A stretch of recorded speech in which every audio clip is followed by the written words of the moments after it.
Pinatitiyak naman ni Pangulong Marcos Jr. sa pambansang pulisya ang seguridad ng mga paaralan sa buong bansa.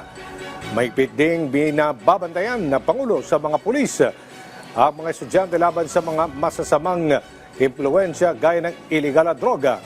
Si Clazel Pardilla sa Sentro ng Balita Live.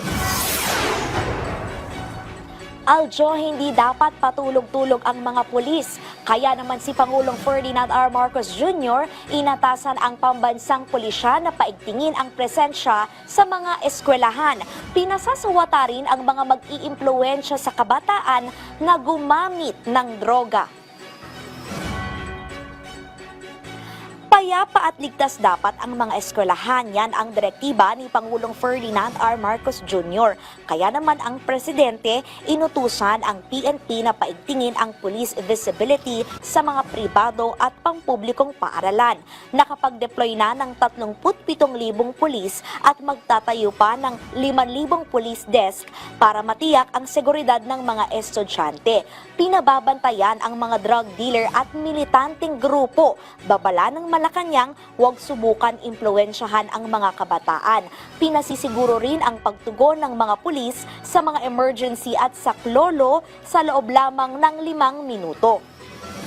Bukod sa seguridad ay pinatututukan din ang kalusugan ng kabataan. Sisimulan na ng Department of Social Welfare and Development ang Supplemental Feeding Program ngayong buwan ng Hunyo. Layo nitong mapalusog ang pangangatawan ng mga hanggang 5 taong gulang na nakapag-enroll sa Child Care Development Centers. Naglaan ng 5 bilyong pisong pondo ang ahensya para sa higit 1,500,000 mga bata.